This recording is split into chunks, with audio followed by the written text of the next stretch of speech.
Assalamualaikum warahmatullahi wabarakatuh. Bismillahirrahmanirrahim. Alhamdulillahirabbil alamin. Wassalatu wassalamu ala sayyidil mursalin nabiyina wa habibina wa syafi'ina Muhammad bin Abdullah wa ala alihi wa ashabihi wa man ihtada bihadihi wastanna bi sunnatihi ila yaumiddin, amma ba'd. Suara dapat didengar ya? Dengar saya. Ya.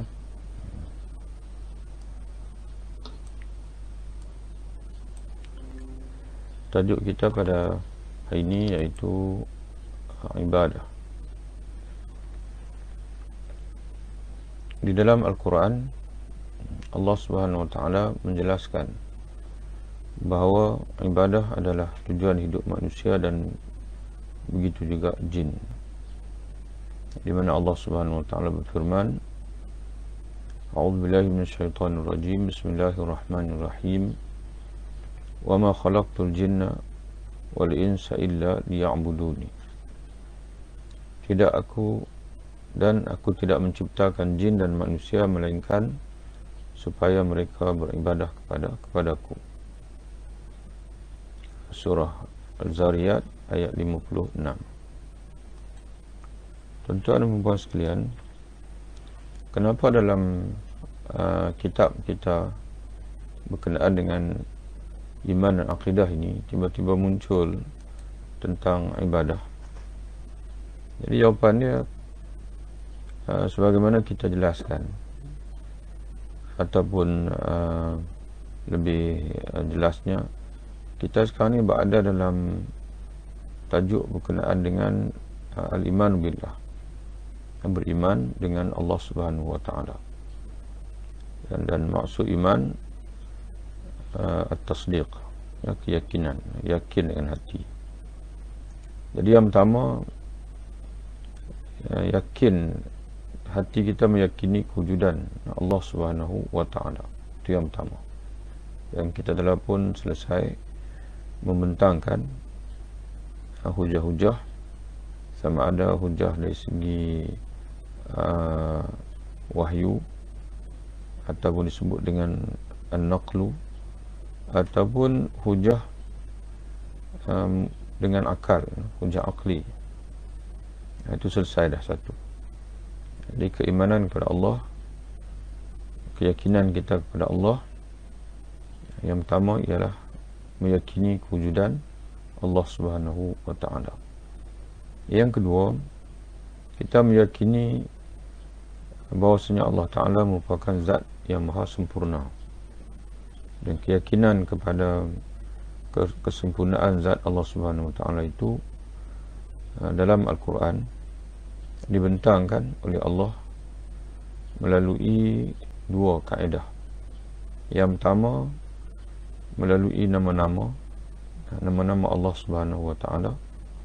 Yang kedua, melalui sifat-sifat Allah. Jadi untuk yakin kepada Allah, kita perlu mengenali Allah. Tarik ataupun cara Al-Quran dalam mengenali Allah Subhanahu Wa Taala iaitu melalui nama-nama Allah, dan yang keduanya melalui sifat-sifat Allah Subhanahu Wa Taala. Sama ada nama Allah ataupun sifat-sifat Allah, kedua-duanya adalah tauqifiyah, iaitu terhenti kepada yang diberitahu oleh syariat. Adapun dalam mengisbatkan kewujudan Allah, kebesaran Allah, maka itu boleh menggunakan dalil-dalil akli di samping dalil-dalil naqli.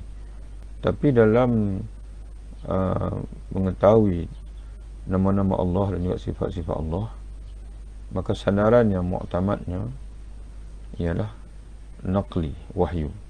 Kita tidak boleh mereka-reka suatu nama bagi Allah melebihi daripada yang disebut oleh Allah Ta'ala sendiri dalam Quran ataupun disebut oleh Nabi hadis. Begitu juga sifat-sifat Allah Subhanahu Wa Ta'ala. Dan yang ketiga,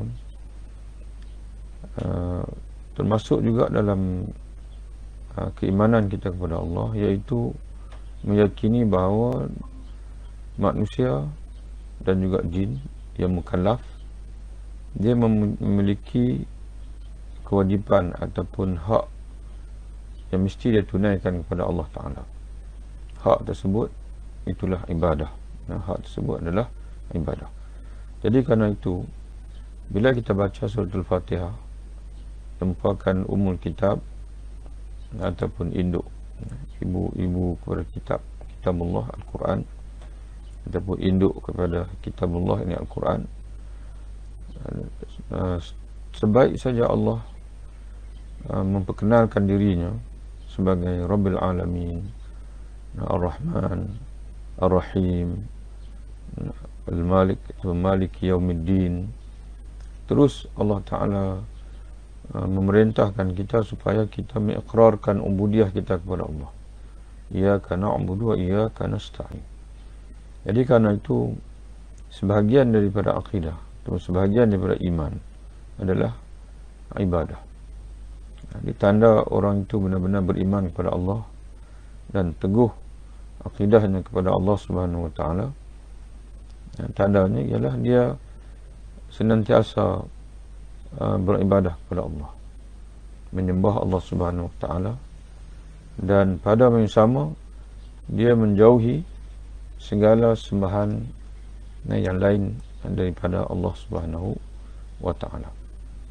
Maka sebab itu munculnya tajuk berkenaan dengan ibadah ini.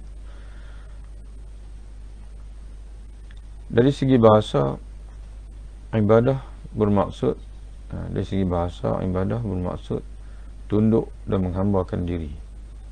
Beribadah kepada Allah bermaksud tunduk dan menghambakan diri kepada Allah. Adapun dari sudut pengertian syarak, ibadah dapat difahami dengan dua pengertian. Yang pertama, pengertian umum. Itu yang pertama.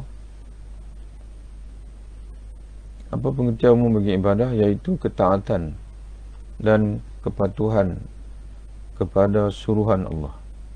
Itu makna pengertian umum. Dan pengertian umum bagi ibadah ialah ketaatan dan juga kepatuhan kepada segala suruhan Allah Subhanahu wa Ta'ala. Boleh fahamnya? Ini sebagaimana dijelaskan oleh Imam Ibn Katsir dalam tafsirnya. Kata dia, beribadah kepada Allah ialah mentaatinya dengan melaksanakan yang disuruh dan meninggalkan yang dilarang. Ia adalah hakikat agama Islam itu sendiri, kerana makna Islam ialah penyerahan diri kepada Allah yang terkandung di dalamnya kemuncak kepatuhan, kerendahan diri dan juga ketundukan kepada Allah Subhanahu wa Ta'ala. Jadi Islam itu sendiri maknanya menyerah. Aslama yuslimu, makna kita menyerahkan diri kepada Allah. Wa man yuslim wajhahu ila Allah, barang siapa yang menyerahkan dirinya kepada Allah Subhanahu wa Ta'ala, wa huwa muhsin, dalam keadaan dia melaksanakan kebaikan, melakukan kebaikan, ketaatan kepada Allah, faqad istamsaka bil urwatil wuthqa, maka sesungguhnya dia berpegang teguh dengan simpulan tali yang teguh yang menghubungkan dia dengan Allah Subhanahu wa Ta'ala, iaitu sebagian mufassir mentafsirkan simpulan tali yang teguh itu ialah kalimah la ilaha illallah. Jadi nak menterjemahkan kalimah la ilaha illallah itu mestilah kita beribadah kepada Allah. Kerana ibadah itulah dipanggil Islam. Ibadah makna ketundukan, taat, patuh kepada Allah. Itu ibadah, kata Imam Ibn Katsir. Jadi nak melaksanakan ibadah iaitu dengan melaksanakan Islam itu sendiri. Kerana Islam itu sendiri menggambarkan kepada kepatuhan kita kepada Allah Subhanahu wa Ta'ala. Itu ibadah dalam pengertian umum. Ibadah dalam pengertian umum iaitu mentaati Allah dan juga mematuhi segala suruhan Allah Ta'ala. Yang kedua, ibadah dalam pengertian khusus ataupun disebut juga dengan ibadah khususiyah. Ibadah khususiyah iaitu melakukan amalan-amalan yang telah disyariatkan untuk manusia beribadah kepada Allah dan mendekatkan diri kepadanya.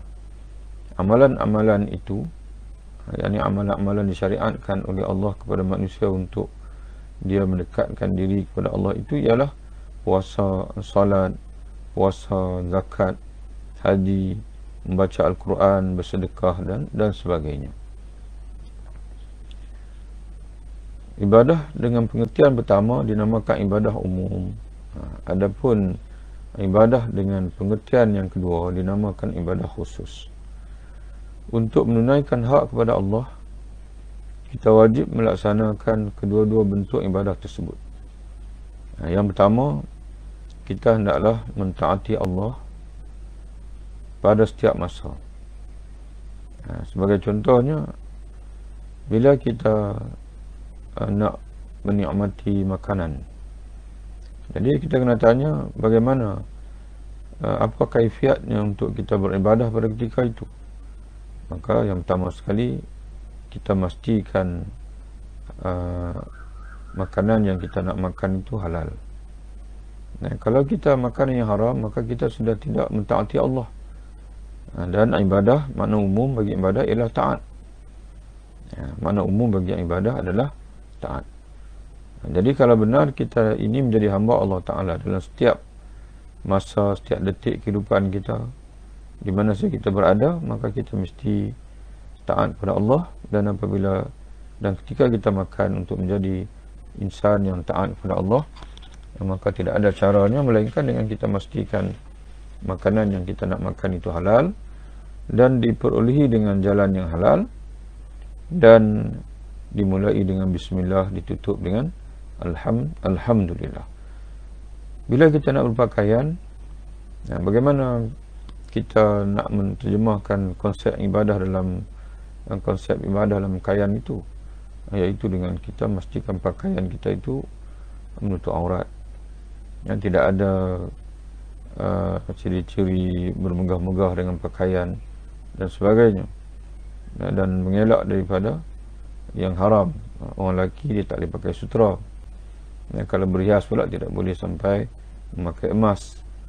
Jadi begitulah juga dengan yang lain percakapan. Sebagai contoh pun, bila kita nak bercakap, bagaimana untuk kita nak pastikan kita ni hamba Allah, menunaikan hak Allah itu ibadah pada ketika percakapan, iaitu dengan kita mentaati Allah Ta'ala dalam percakapan, tidak bercakap yang tidak elok, tidak mengumpat, dan mana hanya bercakap yang benar-benar sahaja. Itu contoh ibadah dalam pengertian umum, iaitu kita hendaklah mentaati Allah pada setiap masa. Yang kedua, pada masa yang sama, kita juga hendaklah senantiasa mengerjakan amal-amal ibadah, terutamanya yang diwajibkan Allah ke atas kita, iaitu sembahyang, puasa, zakat, dan juga haji. Kepelbagaian bentuk ibadah.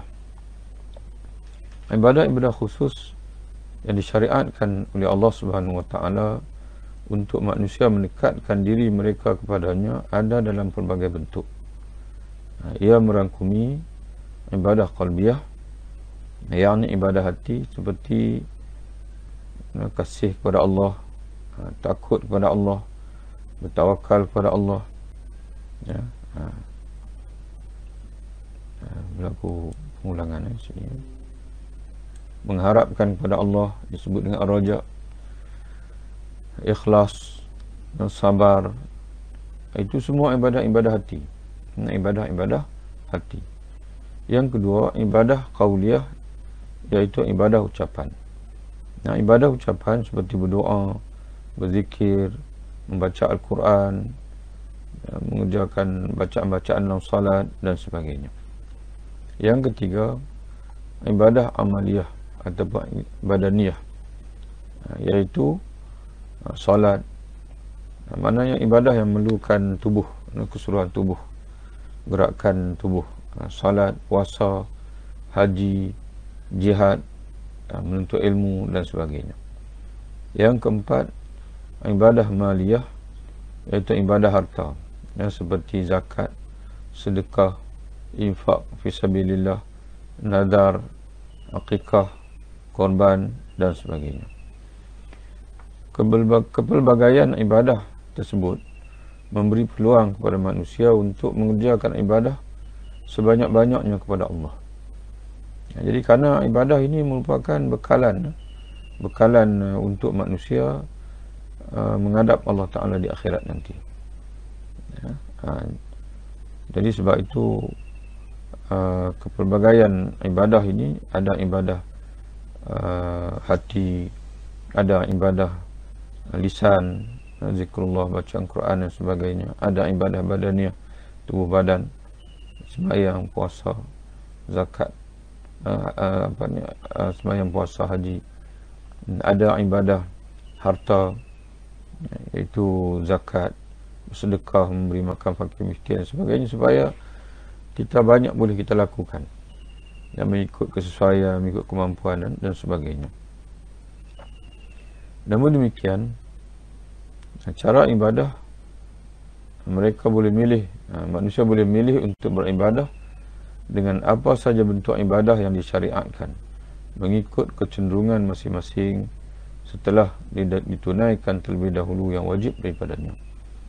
Jadi beribadah ini mesti mengikut keutamaan.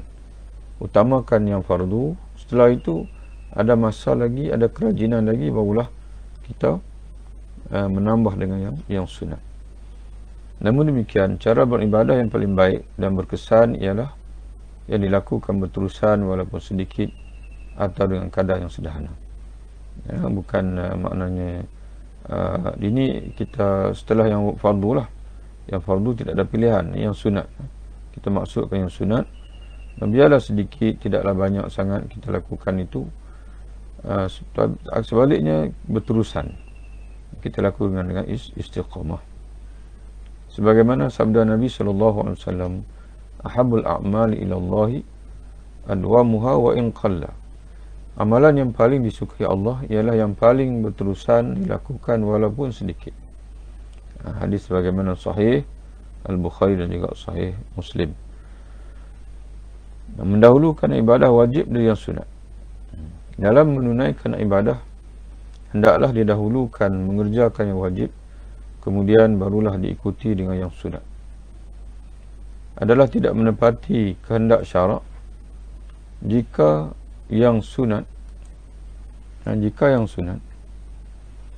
dikerjakan tetapi yang wajib ditinggalkan, atau mengambil berat yang sunat tetapi yang wajib diabaikan, atau dikerjakan sambil lewa. Dalam satu hadis kursi, Allah Subhanahu wa Ta'ala berfirman, tidak ada sesuatu yang dikerjakan oleh hamba-Ku untuk mendekatkan dirinya kepadaku yang lebih aku suka dari perkara yang aku fardukan ke atasnya. Jadi jelas daripada hadis ini bahawasanya amalan yang paling Allah Ta'ala kasih ialah yang fardu. Amalan yang paling Allah Ta'ala suka, kita suka mana Allah Ta'ala redha, Allah Ta'ala menerimanya, memberi pahala kepada kita, iaitu amalan fardu. Jika hamba-Ku berterusan dekatkan dirinya kepadaku dengan mengerjakan yang sunat-sunat, aku akan kasih kepadanya. Jadi selain fardu, kata Allah, hamba-hamba dia berterusan pula melakukan amalan-amalan sunat, maka akhirnya Allah Ta'ala kasih. Allah Ta'ala cinta kepada kita.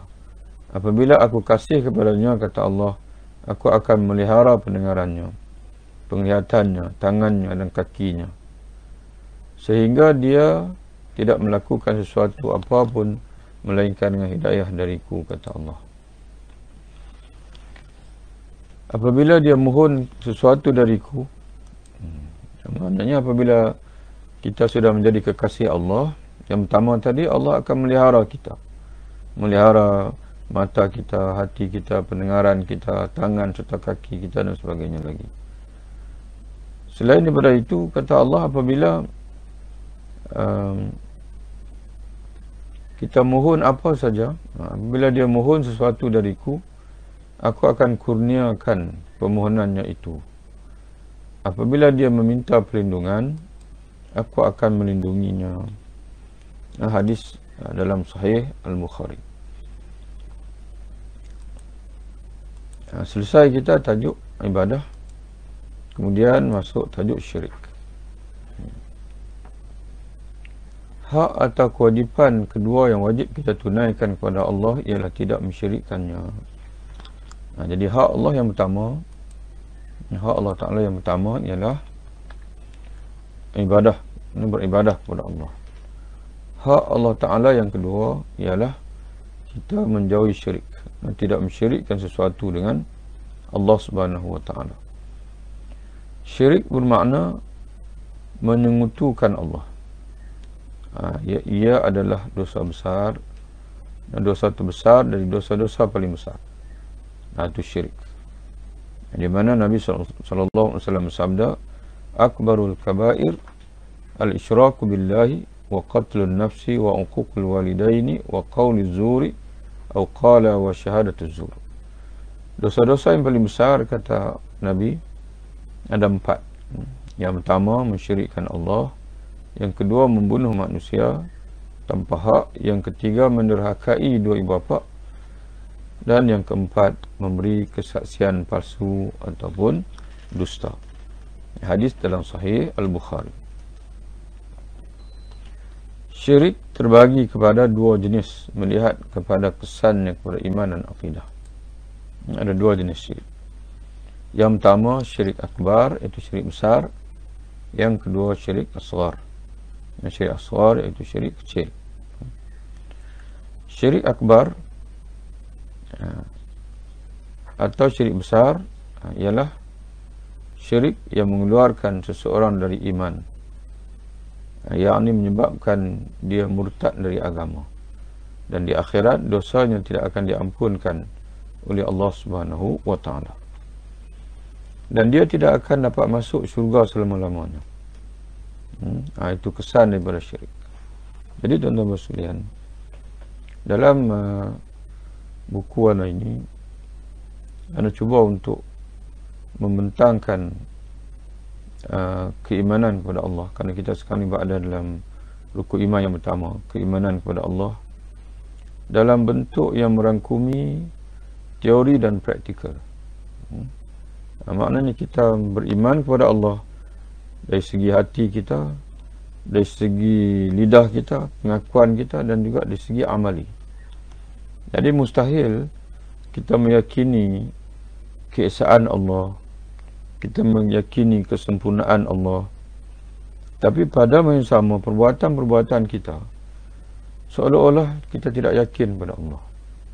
Seolah kita tidak yakin pada Allah. Jadi sebab itu seorang yang benar-benar beriman kepada Allah, yang pertama sekali dia adalah orang yang bersungguh-sungguh beribadah kepada Allah.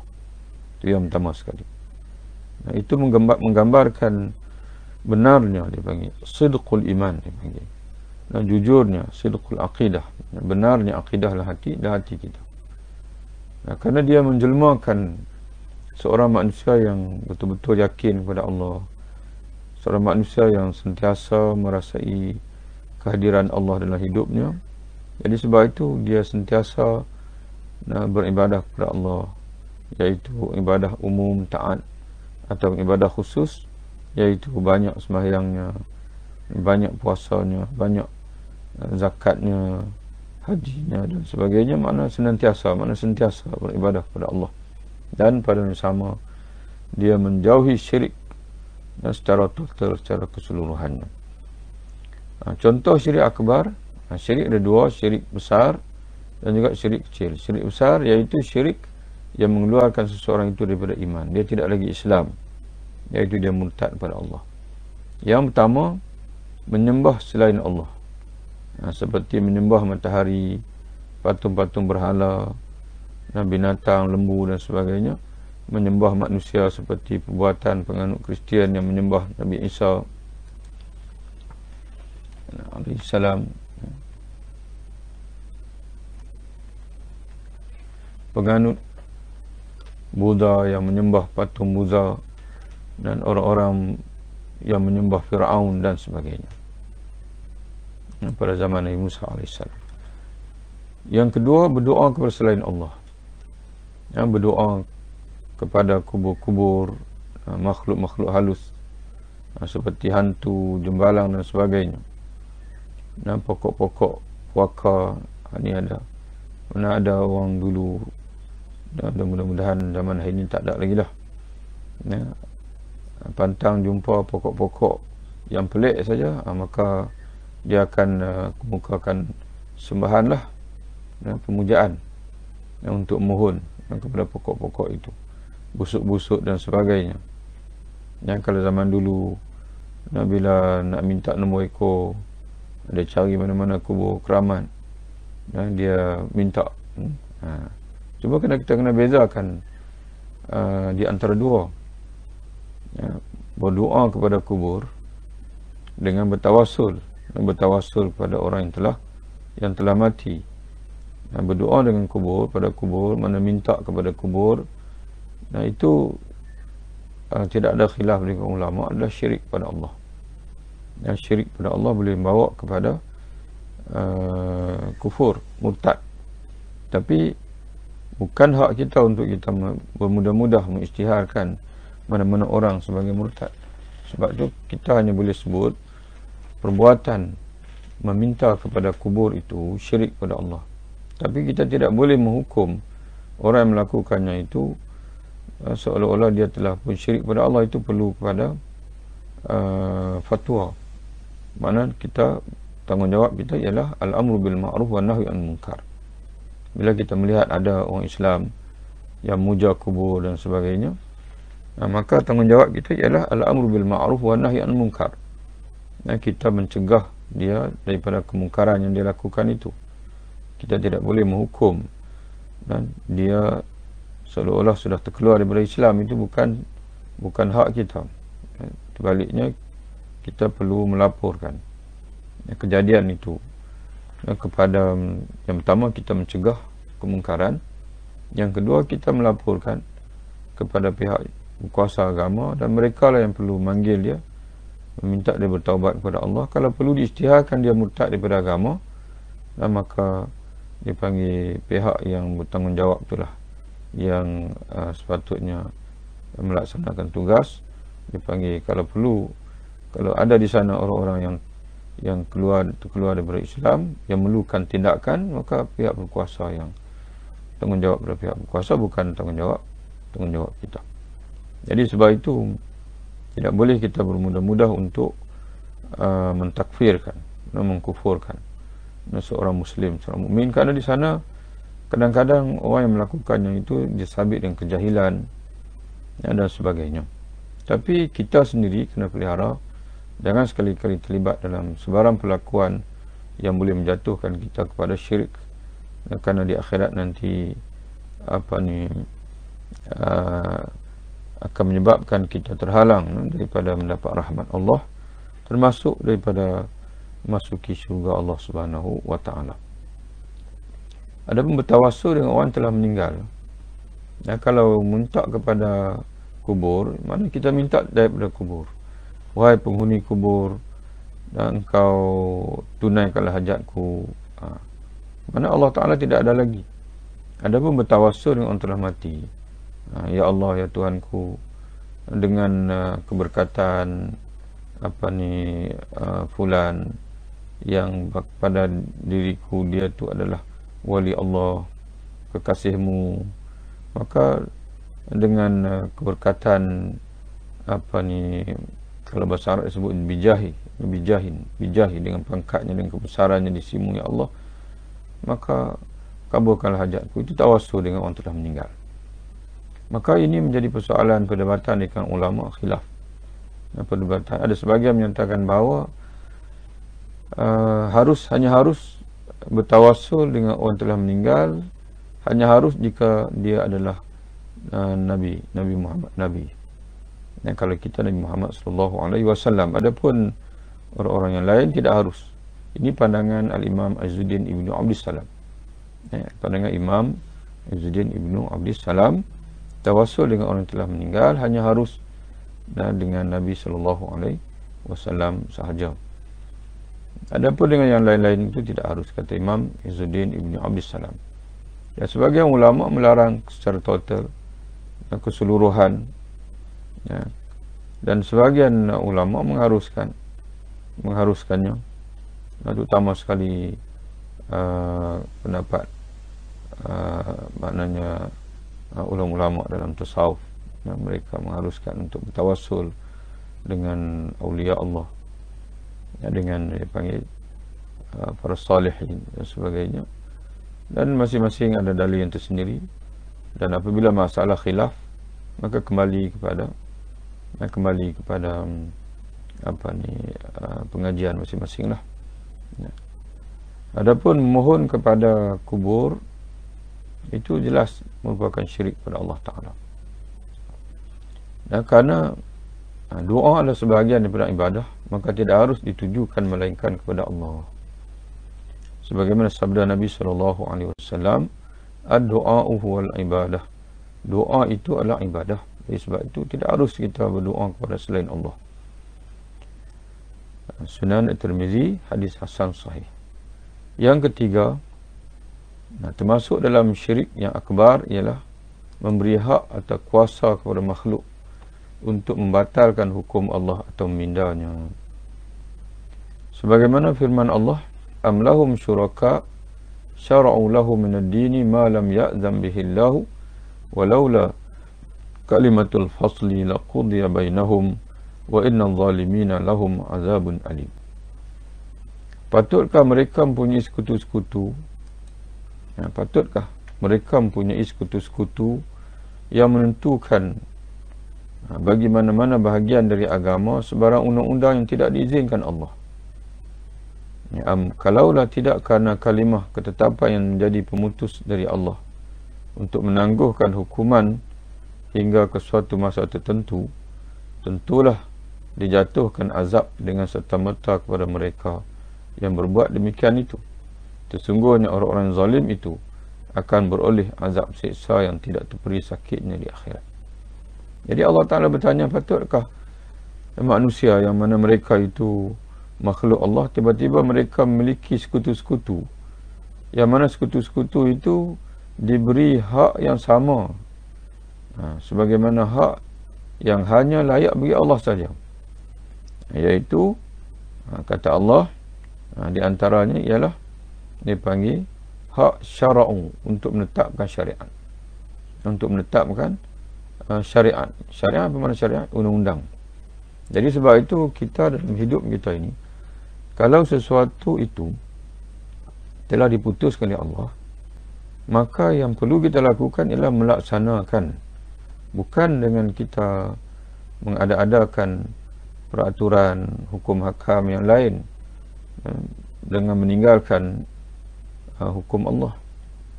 Jadi perbuatan itu berdosa. Perbuatan meninggalkan hukum Allah adalah berdosa. Tapi jika sekiranya dengan i'tiqad, bahwasanya bukan saja kita buat melaksanakan undang itu, tapi dengan i'tiqad bahwasanya ada di sana kuasa yang lain yang berhak untuk memutuskan selain daripada Allah, tapi di samping Allah, maka itu syirik pada Allah. Itu syirik pada Allah Subhanahu wa Ta'ala. Sama hatta kata alim ulama kita, kalau seseorang itu dia tidak semayang, kalau ditanya kepada dia, kenapa kamu tidak semayang? Dia jawab, saya, atau dia tak jawab apa-apa, dia mengakui semayang sebagai kewajipan, tapi dia tidak salat kerana malas. Dia melakukan dosa besar, dia fasik. Tapi kalau dia kata, bagi saya semayang ini tidak ada guna, bagi dia semayang ini tidak perlu ada lagi dalam Islam, maka dia, kata ulama, murtad daripada agama. Dia murtad daripada agama. Jadi sebab itu hak untuk menentukan syariat adalah Allah Ta'ala. Yang tidak ada orang lain, yang tidak ada Allah, dan Allah menurunkan syariatnya melalui Rasul yang dia utuskan. Kemudian syirik asghar. Syirik asghar dan syirik kecil ialah syirik yang tidaklah mengeluarkan seseorang itu dari agama, namun dia tergolong dalam dosa-dosa besar. Dia tergolong dalam dosa-dosa besar, dan dibimbangi orang yang melakukannya atau berterusan melakukannya, akhirnya akan mati sebagai orang kafir jika tidak diberi rahmat oleh Allah dengan taubat dan keampunannya. Berdasarkan penegasan dari Nabi sallallahu alaihi wasallam, antara perkara yang bawa pada syirik asghar, syirik kecil, mana orang yang melakukan syirik kecil dan tidaklah dia murtad daripada agama, tapi ada risikonya. Risikonya apa? Risikonya ialah dan kemungkinan dia akan mati sebagai seorang yang kufur nikmat, ataupun mati dalam keadaan su'ul khatimah, mati dalam melakukan perkara yang yang tidak diredai oleh Allah Subhanahu wa taala. Berdasarkan kepada penegasan dari Nabi SAW, di antara perkara yang bawa pada syirik kecil ialah yang pertama, bersumpah dengan nama selain Allah. Sabda Nabi SAW, man halafa bi ghairillah, sesiapa yang bersumpah dengan nama selain Allah, maka sesungguhnya dia telah kufur atau telah syirik kepada Allah. Hadis bagaimana dalam Sunan At-Tirmizi, hadis hasan. Yang kedua, termasuk syirik kecil juga ialah menggantungkan tangkal. Sabda Nabi SAW, sesiapa menggantungkan tamimah, yakni tangkal, sesungguhnya dia telah mensyirikkan Allah. Hadis dalam Musnad Imam Ahmad, isnaduhu qawi, sanadnya adalah kuat. Yang ketiga, berjampi menggunakan kalimah-kalimah syirik atau yang tidak diketahui maknanya. Sabda Nabi SAW, sesungguhnya jampi-jampi, tangkal-tangkal dan sihir tiwalah, ini sihir pengasih, adalah syirik, kata Nabi. Hadis dalam Musnad Ahmad, hadis sahih. Yang keempat, sihir. Sabda Nabi SAW, ada 7 dosa yang memusnahkan. Salah satu darinya adalah sihir. Hadis bagaimana sahih Al-Bukhari dan Sahih Muslim. Sabda baginda Nabi juga SAW, sesiapa menyimpul satu ikatan kemudian menghembusnya, sesungguhnya dia telah melakukan syirik. Ini pelakuan sebagaimana pelakuan orang ahli sihir. Sebab itu kata Nabi, sesungguhnya dia telah melakukan sihir, dan sesiapa yang melakukan sihir, maka sesungguhnya dia telah syirik. Dan sesiapa menggantung sesuatu tangkal, akan diserahkan urusannya kepada tangkal tersebut. Itu beratnya. Sebab itu kita tak usahlah ada seorang tangkal di rumah kita, di badan kita dan sebagainya. Cukup dengan kita bertawakal kepada Allah. Dan kita menyerahkan, kita gantung saja hati kita ni kepada Allah. Dan tak perlu kita gantung tangkal dan sebagainya, kerana nanti hati kita akan beralih kepada Allah, kepada tangkal, daripada Allah kepada tangkal. Yang kelima, al-kahin dan juga al-araf, iaitu tukang tilik, tukang ramal. Sabda Nabi SAW, sesiapa pergi kepada seorang kahin, pawang atau arafan, tukang tilik,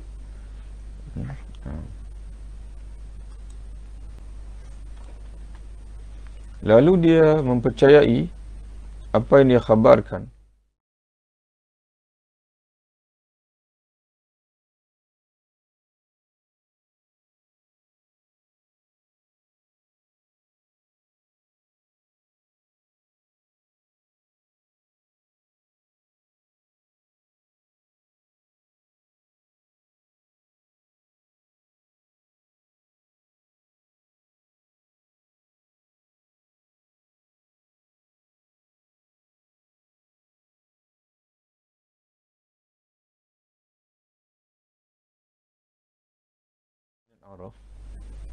sebahagian ulama menyatakan bahawa yang salah satu daripadanya itu merujuk kepada ramalan tilikan yang lalu.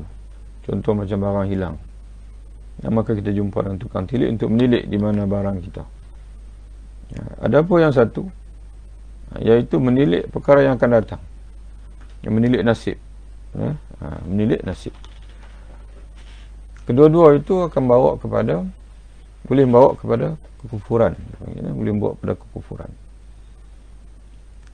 Dalam hadis yang lain, baginda bersabda, sesiapa pergi kepada tukang tilik lalu bertanyakan sesuatu, tidak diterima salatnya selama 40 malam.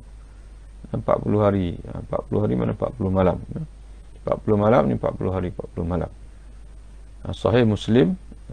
Hadis diriwayatkan dalam Sahih Muslim. Yang keenam, mempercayai sial sesuatu. Sabda Nabi SAW, sesiapa yang sial sesuatu, yakni kepercayaannya kepada sial sesuatu menghalangnya dari menyempurnakan hajat atau urusannya, maka sesungguhnya dia telah mensyirikkan Allah. Jadi sebab itu kita dalam Islam ini semuanya adalah dengan ketentuan daripada Allah, bukan kerana sial sesuatu. Jadi sebab itu, sebagai contohnya, orang musyrikin dulu zaman Nabi SAW, bila dia keluar daripada rumah untuk suatu urusan, urusan perniagaan dan sebagainya, jika ada burung melintas daripada kanan ke kiri sebagai contohnya, maka dia menganggap hari itu adalah hari sial. Lalu dia akan membatalkan hasrat dia. Maka Allah melalui Rasulullah membatalkan tradisi jahiliah itu, yang di mana Nabi SAW menyatakan sesiapa yang sial sesuatu, yakni kepercayaannya kepada sial sesuatu menghalangnya dari menyempurnakan hajat atau urusannya, maka sesungguhnya dia telah mensyirikkan Allah. Sebagai contohnya, orang Melayu bila katalah contoh kita kata dia tengah memandu, menaiki kereta ke motor, tiba-tiba ada biawak lintas. Lalu terdetiklah hati dia, entah ini hari buruk. Jadi itu semua adalah, itu merupakan kepercayaan yang sama seperti dengan kepercayaan jahiliah dulu. Jadi sebab itu biawak dia lintas, sebab itu jalan dia. Sebelum-sebelum ni kita tak tersompak dengan dia. Kebetulan mungkin kita pergi kerja awal, dia belum lalu. Kebetulan hari itu hari kita sampai di situ dan dia lalu. Jadi kebetulan sajalah. Kebetulan saja. Semua setiap perkara itu yang berkait dengan al-ghaib sebagai contohnya, terutamanya, maka semuanya itu adalah kita perlu, ala kulli hal, tuan-tuan sekalian, dalam hidup kita ini kita berikhtiar. Hatta kata ulama, sekalipun kita berikhtiar, tapi hati kita tetap tawakal kepada Allah. Bukan dengan keyakinan hati bahwasanya usaha kita itulah yang semata-mata dengan usaha kita itulah kita berjaya, tidak. Kita perlu meyakini sepenuhnya bahawa segala yang berlaku di alam ini tidak akan berlaku melainkan dengan iradah daripada Allah Ta'ala. Yang ketujuh, riak. Di antara syirik kecil ialah riak. Sabda Nabi SAW, sesungguhnya suatu yang paling aku bimbangi terhadap kamu ialah syirik yang paling kecil. Para sahabat bertanya, apa itu syirik paling kecil ya Rasulullah? Iaitulah riak, kata Nabi. Riak ini dia panggil menduakan Allah dalam niat, menduakan Allah dalam niat ataupun dalam qasad ketika beramal. Maka risikonya ialah amalan kita itu akan hilang pahalanya di sisi Allah Subhanahu wa Ta'ala.